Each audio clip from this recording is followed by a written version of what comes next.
This is News 8 Now, this morning. And this is a pretty important case because you've got a whole pile of firefighters in the room who want to know whether this is the kind of conduct that makes them at risk for being terminated as firemen. I just found out today that due to budgets and rebalancing our program, that this project got moved from construction of 2024 to the construction of 2025. So we do have a little bit more time, but I still probably need an answer by August 1st. So for them to come up with the idea on their own to give back to their teacher was heartwarming and awesome for me as their coach to see them make that decision on their own.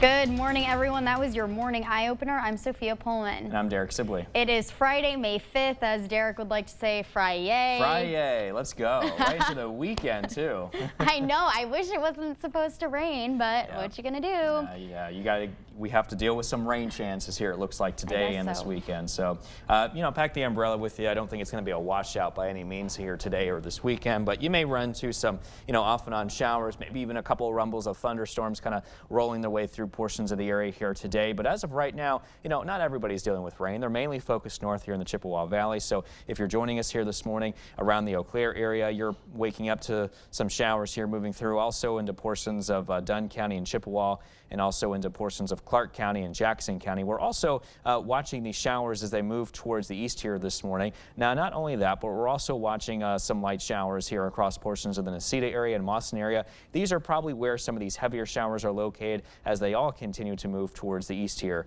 Now, here's a check on your planner here overall, and we're going to be watching some more scattered rain showers here that could develop later towards that 9 o'clock hour and continue through at least 1 o'clock this afternoon. Otherwise, mainly cloudy with temperatures in the upper 60s to low 70s here today. So for your allergy report, the ash is low, the birch and the trees are high.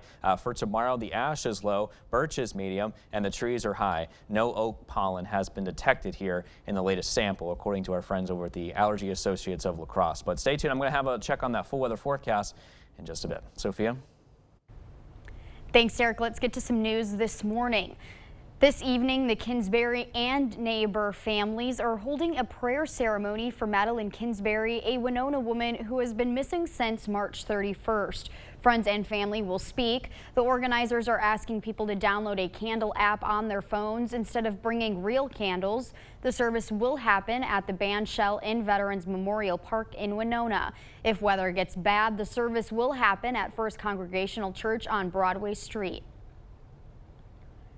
For the entire month, the Gateway Area Boy Scouts will be collecting scrap metal to help support local scouts. People can donate old metal furniture, bed springs, old bicycles, and old appliances. According to Gateway Council leaders, this is a great way to raise money for the scouts. The market value of the scrap will determine what's available to go back to scouting, but the best way to help scouting out is to go out and find a lot of metal.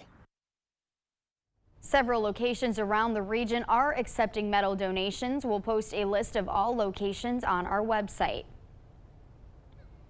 A group of Holman students are working with community members to help a local man battling ALS.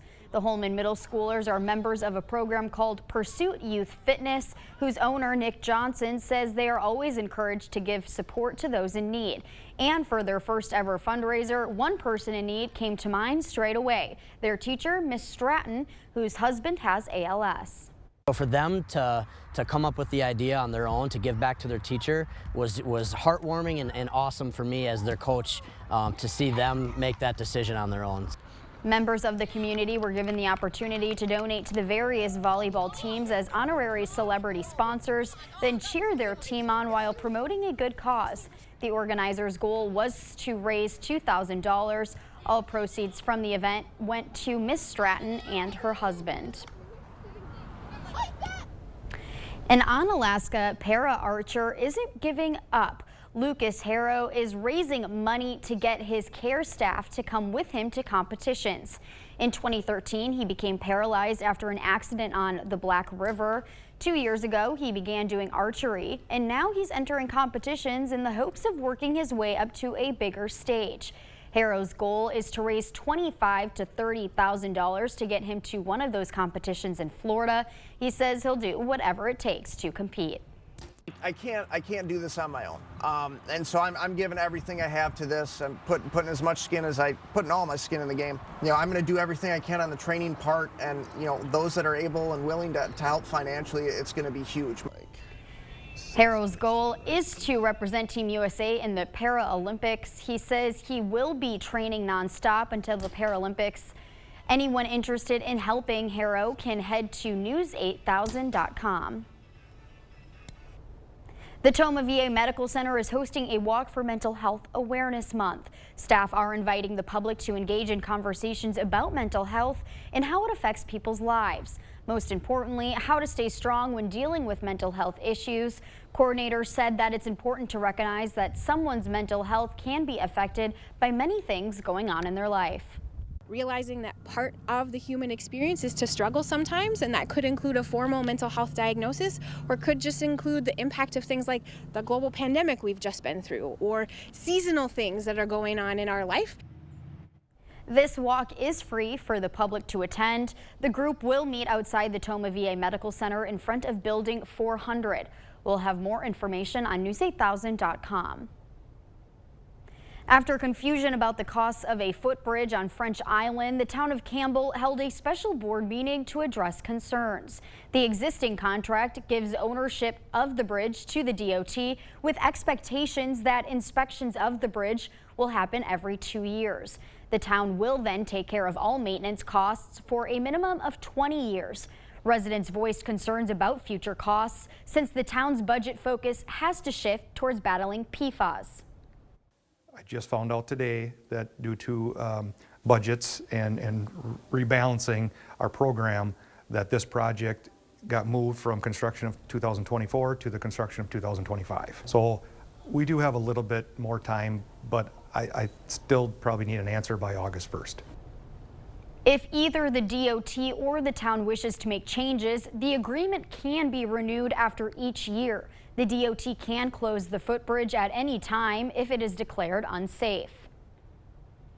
As floodwaters recede locally, some roads along along the Mississippi are opening up. Crawford County Emergency Management says State Highway 82 going to Lansing, Iowa has reopened, but State Highway 35 south of DeSoto is still closed right now. There are detours set up for drivers to follow.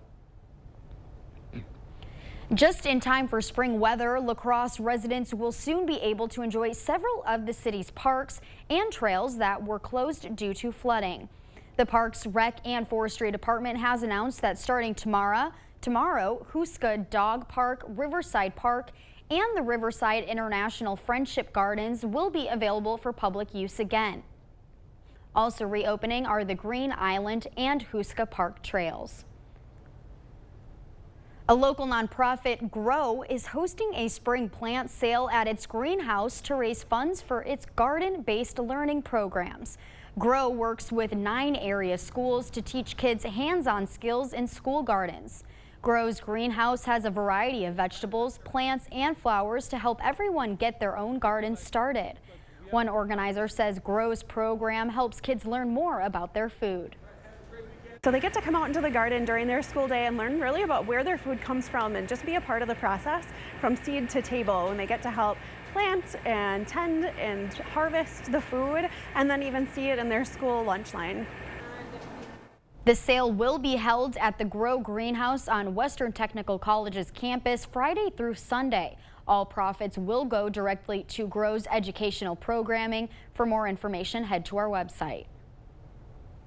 The 2023 Conductor Wannabe winner is named Bill LaRue, raised $25,000 for the fundraiser. The Children's Museum of La Crosse will get $12,500.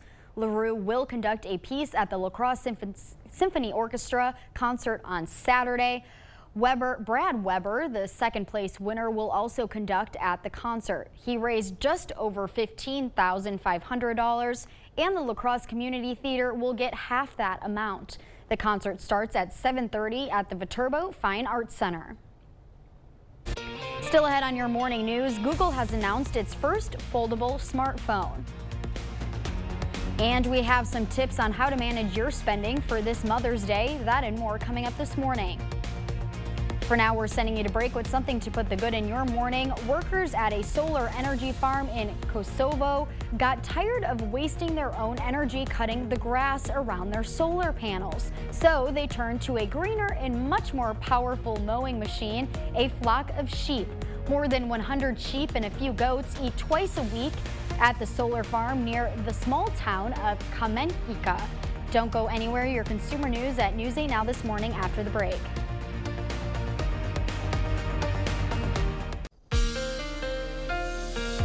Well, good morning, everyone, and welcome back. We are watching a few light scattered showers across portions of the area this morning. These are mainly focused north into the Chippewa Valley area. Right around the Eau Claire County areas where we're seeing some of those lighter, heavier showers kind of moving through. Also watching some heavier showers across portions of Adams and Juneau County here this morning. And all this activity continues to move towards the east here this morning, while the rest of us continue to remain pretty dry, however. So partly cloudy for the morning dog walking conditions, but if you're in the Chippewa Valley, you're probably going to pack that umbrella here with you as you head out the door, more than likely for you and your furry friend, with some scattered showers again this afternoon and maybe into this evening. We'll have to watch out for that same potential. Otherwise, mostly cloudy skies. So for your high temperatures today, upper 60s to low 70s, 71 today in West Salem, 70 today in La Crosse. Highs will reach 69 in Viroqua today, 72 in Hillsboro, 74 down south in Steuben. Highs reach 67 today in Winona, followed by 68 today in Melrose, 64 in Osseo.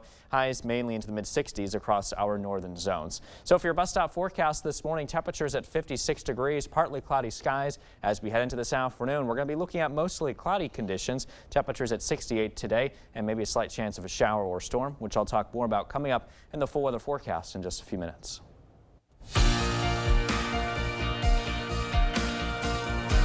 In your consumer news this morning, TurboTax will pay $141 million to taxpayers who could have filed for free. Payments are part of the 2022 settlement over online ads that sent customers to TurboTax's paid service. Settlement checks will begin next week. The settlement is for those who filed returns for tax years 2016 through 2018 and were eligible to use TurboTax's IRS free file program, but ended up in a TurboTax paid program. It is Cinco de Mayo, and retailers nationwide are giving out discounts to celebrate. Chipotle is offering free delivery with the special code, while other major dining chains, including Applebee's and Taco Bell, are offering food and drink discounts. This Mother's Day is going to be historic in terms of spending. The National Retail Federation is predicting consumers will spend in record numbers this year. If you're still looking for gift ideas for mom, a bit of planning and creativity can save you money. Happy Mother's Day! Showering mom with love this 2023 will cost you a record-breaking amount of cash this Mother's Day. That's according to the National Retail Federation. It's predicting consumers will spend a record $35.7 billion this year, with the average person spending about $274. That's the highest amount ever recorded in the NRF survey. But experts say you don't have to overdo it. There are lots of great ways to make mom feel loved and appreciated without breaking the bank. Jessica Allen from LivingWellSpendingLess.com has these 5 tips to save money this year. 1. Be intentional. Pause before you make an impulsive or last-minute buy. And ask, what would really make mom feel special? Maybe you're celebrating a mom who would feel just as loved, if not more so, with a handwritten note or a framed photo of a special event. Which brings us to tip number 2. Make a budget and stick to it. 3. Get creative. Instead of going for popular pricey gifts like jewelry, go for alternatives that speak to mom's interests and her love language. Schedule your own photo shoot, or maybe book mom a class or a course or even a private lesson in an area of her interest, like a cooking class. Number 4. Instead of an outing, get busy cooking. That way you avoid busy restaurants and overpriced Mother's Day brunches or dinners. Plan a lovely meal at home that you prepare, that you clean up, that you prep and shop for. And finally, create special moments. They're often free, like a movie marathon at home with mom's favorite movies. According to the NRF survey, the top spenders are people between the age of 35 and 44. They're expected to spend an average of $383 this Mother's Day. That's it for your morning consumer news. Let's check in with Derek in today's forecast. All right, thanks so much for that, Sophia. We are watching a few light scattered showers across portions of the area this morning. However, these are mainly focused well to our north, as you can see, right around the Chippewa Valley area. We're talking about areas like Eau Claire County, also into portions of southern Chippewa County, and also into Clark County here this morning. Portions of Jackson County looking at some light rain, but it looks like the majority of the heavier rain, however, is mainly focused across portions of Adam and Juneau County, as you can see there, right around the county border here around the river. Necedah and Mauston, this does include you here as well. You're also looking at some light showers as you head out the door this morning. Now, all of this activity is currently moving towards the east. They're also riding along a bit of a stationary frontal boundary here, as you can see highlighted there on your screen, and it's basically draped across much of the upper Midwest, and it looks like it's kind of going to hang around here for at least a few days and give us some rain chances to work with. As of right now, City Cam 8 is definitely looking cloudy here in La Crosse. We did see a little bit of some light rain here earlier downtown. That has since exited the area. 60 degrees, south-southeast winds pretty light at around 9 miles an hour. Meanwhile, the current conditions in Eau Claire, 49 degrees and cloudy.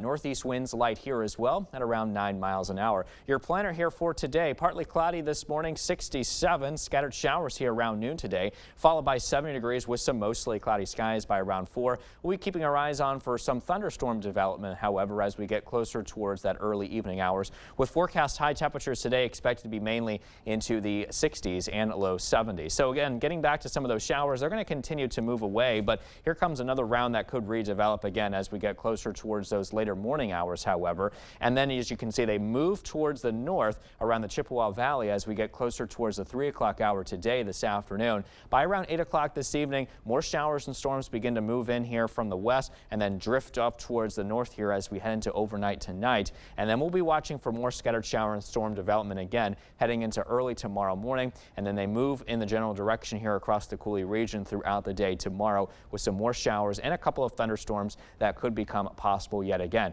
So we're going to keep these chances of showers and storms in the forecast as we head throughout the rest of this weekend and also into early next week. Now, we're going to dry out here as we head into Tuesday and Wednesday. There could be, however, another chance of an isolated shower or storm for Thursday's forecast. Highs mainly into the 70s and low temperatures mainly into the 50s across much of the area. Stay with us, though. We're back with much more news and weather, and that's still to come on News 8 Now this morning. We're taking a quick break with a look at what happened on this day in history for May 5th. Stay with us. We'll be right back.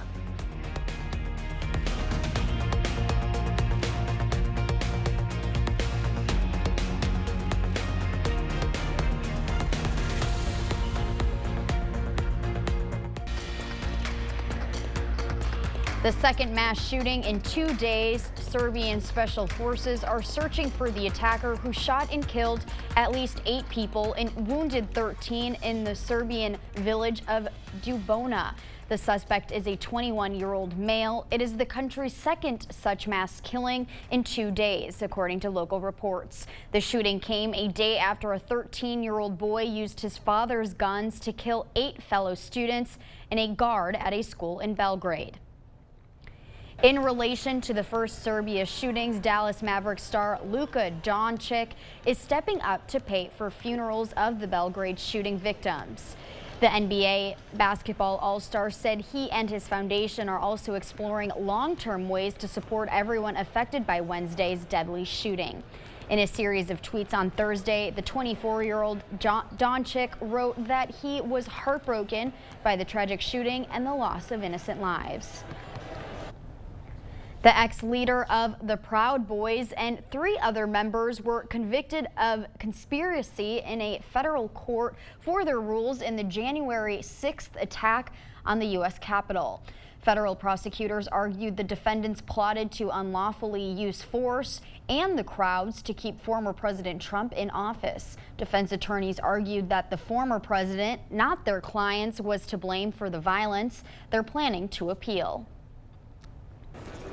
In Iowa, lawmakers have passed a Republican-led bill that would roll back child labor protections.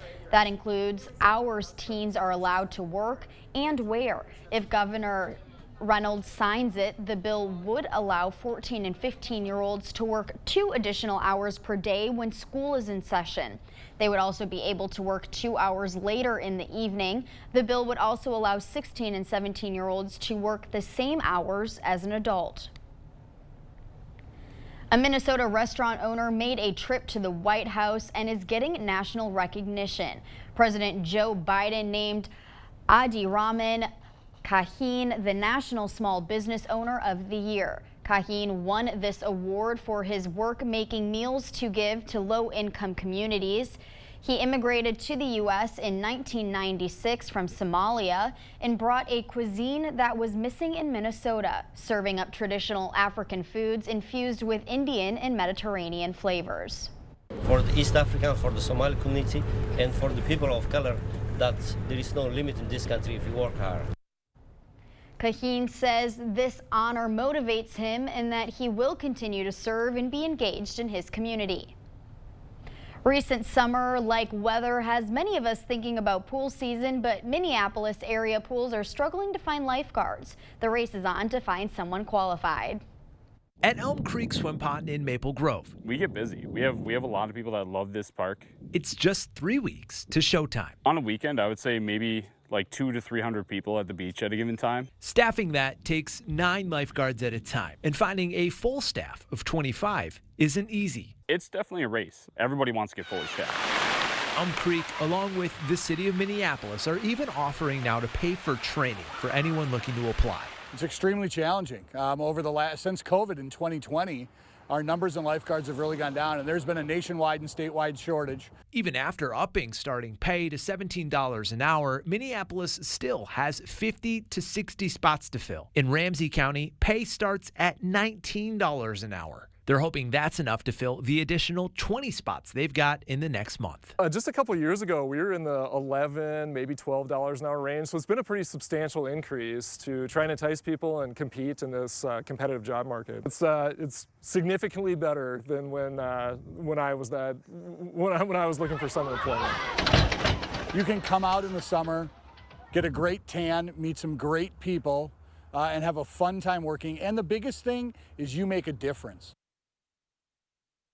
Between the 3 cities, they have close to 100 seasonal job opportunities, and they say they're flexible with hours and experience.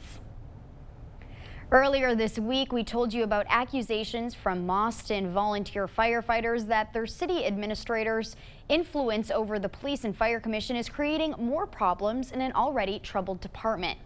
News 8's Kozarowski takes a look at whether the administrators' actions justify sounding the alarm.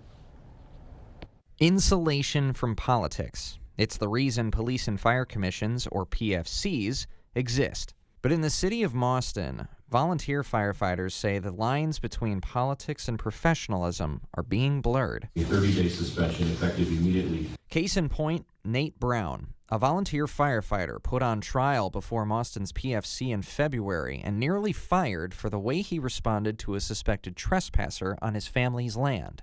Firefighters say that allegation would have never made it to the PFC if the trespasser in question didn't work alongside City Administrator Randy Rieg. They say Rieg's had it in for them ever since he took the job, and it started with the department's bylaws. These bylaws are really more intended for a firefighters association. In 2020,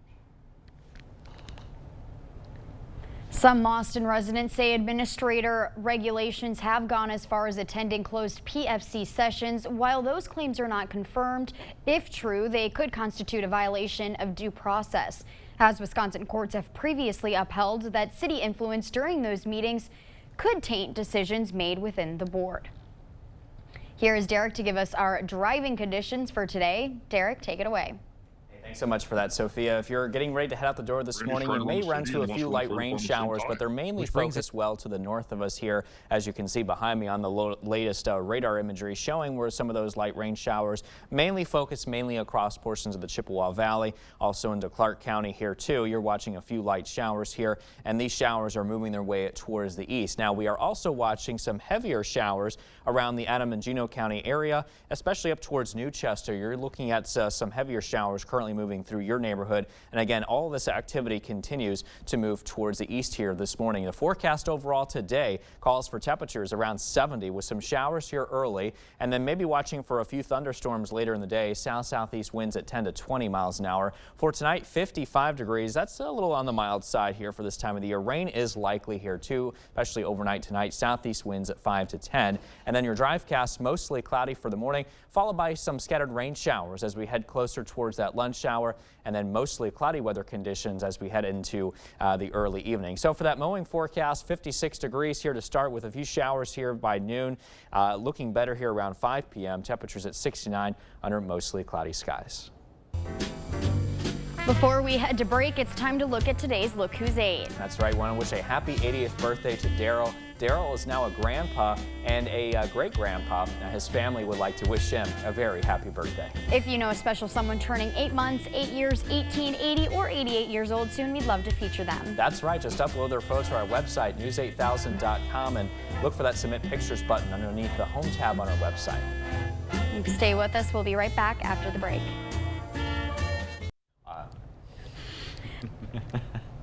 We were just singing right before the break. We were. I was like, he was like, are you going to sing? I'm like, no, I won't sing. The Bluffs are alive with the sounds of music. On Sunday, there will be a concert featuring Viterbo University choirs and a brass ensemble. We're here with James Wilson from Viterbo University. James, can you tell us a little bit about the concert? Yeah, this is featuring 3 of our choral ensembles, Concert Choir and 9th Street Singers. Those are 2 student ensembles, and also our newest choir, which is called Viterbo Choral Arts, and that's made up of both students and members of the community. And is this like a free event, or do people have to reserve tickets for this? Yeah, it's free, but the seating is limited. Okay. We have 280 seats, and there are about 60 left as of now. Does Viterbo have a history with the La Crosse Wind Symphony? Yeah, we're doing a few pieces with a brass octet, and those players are from the La Crosse Wind Symphony, and it's a relatively new group. It was founded by my colleague at Viterbo, Jeff Crockless, and they have about 50 members, and we're going to have about 9 featured on this program. Oh, wow. Okay. And where's the concert being held? At Mary of the Angels Chapel. That's the FSPA St. Rose Convent Church, and it's next to Mayo. It's the beautiful European-looking church, and it's one of the greatest acoustics in town. And what time is that being held to? At 3 p.m. 3 p.m. Okay. How long have y'all been preparing for this? All semester. So this is the culmination of the semester's work. And what has been the most exciting thing for you preparing for this? Well, the centerpiece of the program is John Rutter's Gloria, and that's the last piece, and it's the culmination of the concert. And altogether we have over 100 singers and musicians, and so we're going to do that piece in the balcony with the brass, organ, timpani, percussion, and all the singers together. So you would say that's probably your favorite piece? Yeah, it's going to be a magnificent sound. Oh, I wish I could go. I know, that sounds like a really good time. What would you say to our viewers to get them to come to this event? Well, it's got a variety of music, and we make music at a high artistic level, so I really recommend it. And there's so many great musical events happening this weekend. It's one of 5 or 6 things that you could go to all weekend, so check out one of them. Where can viewers find more information? On our website, if you search Viterbo Spring Choir Concert, it'll take you to the page with our the story, and it'll have a link to reserve those tickets. Awesome. Well, thank you, James, for being here. And to our viewers, you can check out all that information and make sure to check out the concert this weekend, May 7th. We'll be right back after the break.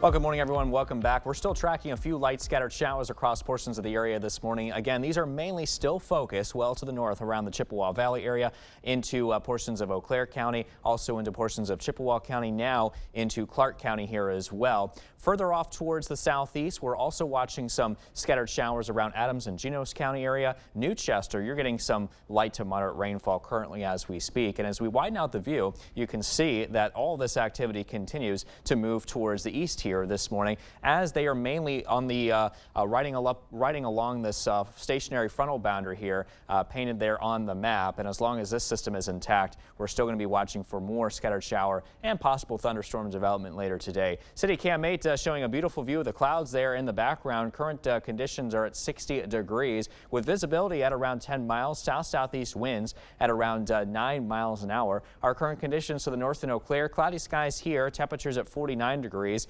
winds out of the northeast at around 9 miles an hour. So for your planner, 67 degrees with some scattered showers around noon today. Mostly cloudy, 70 degrees by 4 p.m. with some thunderstorms as we head closer towards that early evening hour, with forecast highs today expected to be mainly into the 60s and 70s this afternoon. So on Sky Tracker, we may run into some more scattered showers as we get towards that 10 o'clock hour here today. Those showers will drift their way towards the north around the Chippewa Valley by 3 p.m., followed by more scattered showers and storms as we head closer towards that early evening hour around 8 o'clock. Then we'll get a bit of a break. Maybe a couple of leftover lingering showers are possible into the overnight hours, followed by another round of showers moving through by around 8 o'clock this morning. And then we'll be watching as we head into tomorrow afternoon for more scattered shower and thunderstorm development that could become a possibility. Now, we're going to keep these chances in the forecast here, as you can see on the 8-day forecast, as we head through Sunday, and more thunderstorms are possible on the isolated side of things as we head into Monday. Otherwise, expect mostly cloudy skies for much of next week, with a chance of isolated storms on Thursday as well, with highs mainly into the 70s and low temperatures mainly into the 50s. Now, don't forget, you can also download our free First Warn Weather app. It's free on your smartphone on the Google Play or Apple App Store. You get those current weather conditions, your 8-day forecasts as well. And you can sign up for push alerts that will notify you in case any weather alerts do go into effect across your area. This evening, the Kinsberry family is holding a prayer ceremony for Madeline Kinsberry, a Winona woman who has been missing since March 31st. Friends and family will speak.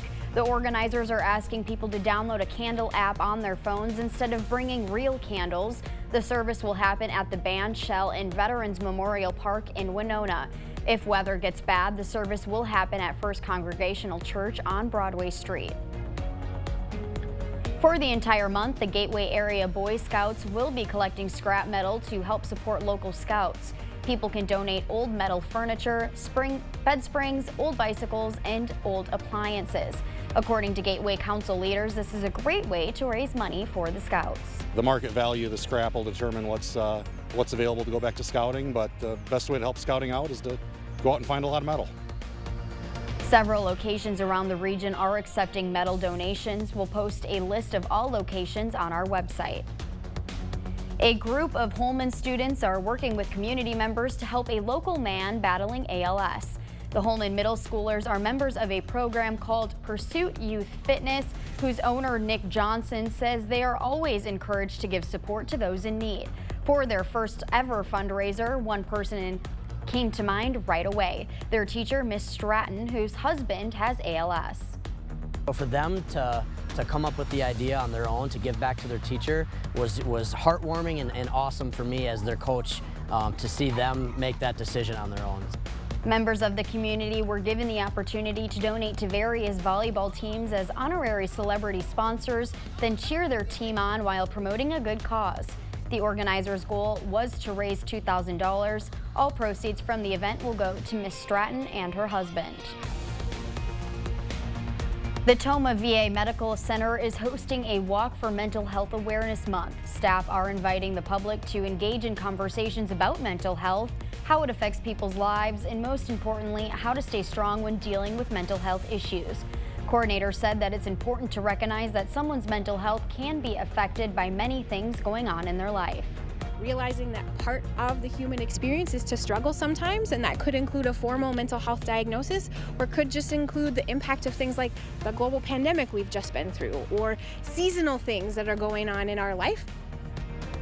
This walk is free for the public to attend. The group will meet outside the Tomah VA Medical Center in front of Building 400. We'll have more information on news8000.com. After confusion about the costs of a footbridge on French Island, the town of Campbell held a special board meeting to address concerns.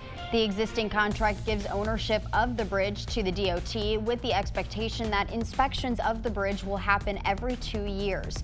The town will then take care of all maintenance costs for a minimum of 20 years. Residents voiced concerns about the future costs since the town's budget focus has to shift towards battling PFAS. I just found out today that due to budgets and rebalancing our program, that this project got moved from construction of 2024 to the construction of 2025. So we do have a little bit more time, but I still probably need an answer by August 1st. If either the DOT or the town wishes to make changes, the agreement can be renewed after each year. The DOT can close the footbridge at any time if it is declared unsafe. As floodwaters recede locally, some roads along the Mississippi are opening up. Crawford County Emergency Management says State Highway 82 going to Lansing, Iowa has reopened, but State Highway 35 south of DeSoto is still closed. There are detours set up for drivers to follow. Just in time for spring weather, La Crosse residents will soon be able to enjoy several of the city's parks and trails that were closed due to flooding. The Parks, Rec, and Forestry Department has announced that starting tomorrow, Huska Park, Riverside Park, and the Riverside International Friendship Gardens will be available for public use again. Also reopening are the Green Island and Huska Park trails. All right, well I'm used to you going into your weather, yeah, but we had to change it up a little bit. Yeah, I guess so. It's all good then. Thanks, Derek. Yep. And thank you for watching News 8 Now. Don't forget to keep up with the news of the day on news8000.com. We will have the latest updates to today's top stories on News 8 Now at noon. Have a great morning, everyone. Thank you for watching News 8.